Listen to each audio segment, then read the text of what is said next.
नमस्कार, मैं हूं आपके साथ अंजना और आप देख रहे हैं टीवी 10 न्यूज। आइए नजर डालते हैं आज की खबरों पर।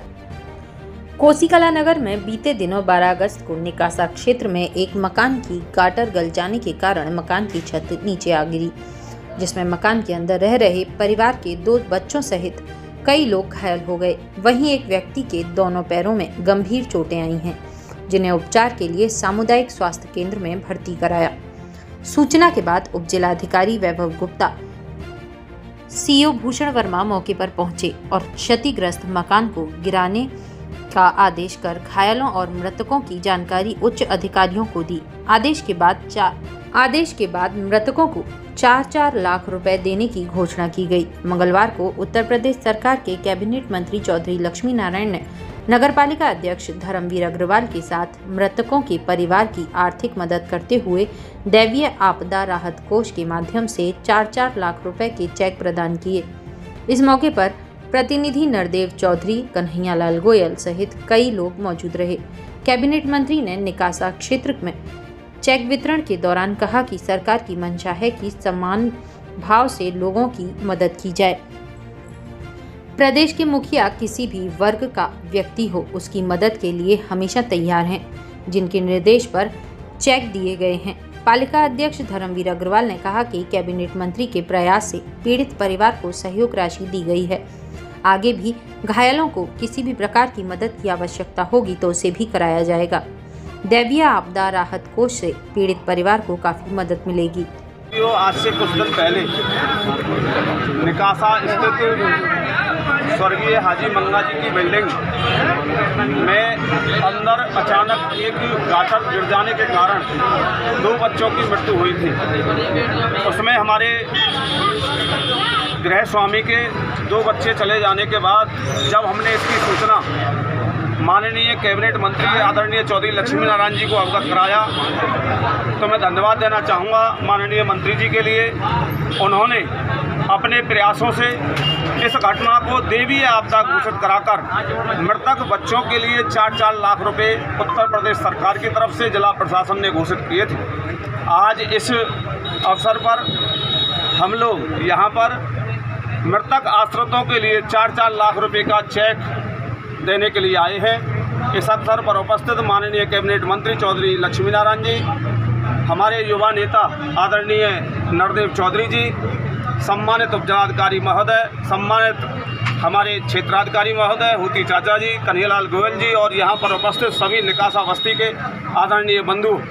सरकार की मंशा कोई जाति मजहब ना होकर जो पीड़ित है, पीड़ित के साथ न्याय करना है। मैं और पुनः इस मंच के माध्यम से इस अवसर पर माननीय चौधरी लक्ष्मी नारायण जी के लिए बहुत बहुत हृदय से धन्यवाद देना चाहूँगा कि आप ही के प्रयासों से जो हमारी मंशा थी, जो निकासे के लोग चाहते थे कि वास्तव में यह गरीब परिवार है, इस गरीब परिवार को आर्थिक सहायता मिलनी चाहिए, उसी आर्थिक सहायता को पूरा कराने में आपने जो हमें आशीर्वाद दिया है, सहयोग दिया है, इसके लिए मैं संपूर्ण कोसीकला नगर की तरफ से, नगर पालिका परिषद की तरफ से, जिला प्रशासन, तहसील प्रशासन की तरफ से आपका बहुत बहुत धन्यवाद देता हूं और माननीय चौधरी लक्ष्मी नारायण जी से निवेदन करता हूं, कृपया वो इस पीड़ित परिवार के प्रति अपनी संवेदना व्यक्त करते हुए इस मौके पर हमारा मार्गदर्शन करने का कष्ट करें। आदरणीय चौधरी लक्ष्मी नारायण जी।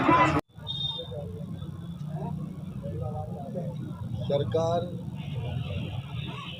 हर पीड़ित व्यक्ति के साथ खड़ी है, चाहे वो किसान हो चाहे मजदूर हो। भयंकर बाढ़ से उत्तर प्रदेश में अनेक जिलों में लाखों एकड़ फसल भी बर्बाद हुई है, अनेक मकान भी गिरे हैं। कहीं मकान गिरने से हमारे जिस तरह से 2 बच्चे यहाँ दब गए और वो उन्हें नहीं बचाया जा सका। किसी भी जाति का, किसी भी मजहब का कभी भी सरकार कोई भेदभाव नहीं किया करती। जाति और मजहब कभी भी सरकार की नीति में और नियत में आड़े नहीं आते। सरकार की नीति से बड़ी नीयत होती है। यदि नीयत नहीं है तो नीति भी लागू नहीं होती। नीयत जब होती है तभी नीति लागू हुआ करती है। हमारी यदि नीयत है कि हम सुबह शाम मंदिर जाएंगे, मस्जिद जाएंगे, नीति तो है लेकिन नीयत होगी तभी तो जाएंगे। सरकार की ये नीयत है और नीति भी है, और जो नीति है उसका अक्षर से पालन करने की नीयत भी है। जो प्रत्येक संकट की घड़ी में जनता के साथ सरकार खड़ी है। मैं लखनऊ था जब ये दुर्घटना हुई, मैंने एसडीएम साहब को, चेयरमैन साहब को, नरदेव को तुरंत कहा कि वहाँ जाके देखें और जो भी संभव, यदि किसी को कोई घायल हुआ है तो उसे सरकारी अस्पताल में उसका इलाज हो, प्राइवेट हॉस्पिटल में भी होगा तो उसका पैसा किया जाएगा। और बाकी मैंने अनुरोध किया मुख्यमंत्री जी से, यहाँ से जैसे ही जिलाधिकारी जी ने, चेयरमैन साहब ने लिख के भेजा तो उसे 4-4 लाख रुपए दैवीय आपदा के तहत उन बच्चों के लिए, उनके परिवारीजनों को आर्थिक सहायता के रूप में। बच्चे कोई पैसे से वापस नहीं आ सकते, लेकिन सरकार की नीति भी है, नियत भी है। देखिए, संकट की घड़ी में जिनके बच्चे चले गए उनको निश्चित रूप से आर्थिक सहायता मिलनी चाहिए।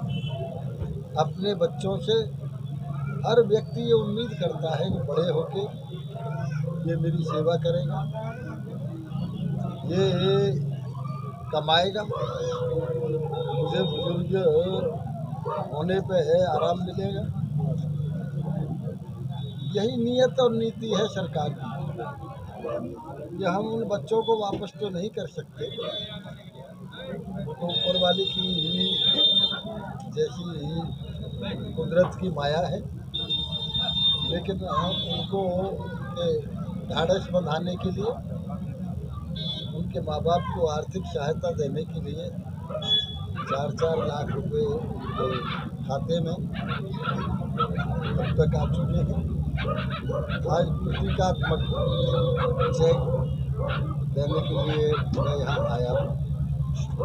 आप सबसे भी मेरा अनुरोध है, आपदा की घड़ी में सब हमारे भाई हैं। आपदा की घड़ी में हमें एक दूसरे का सहयोग करना चाहिए।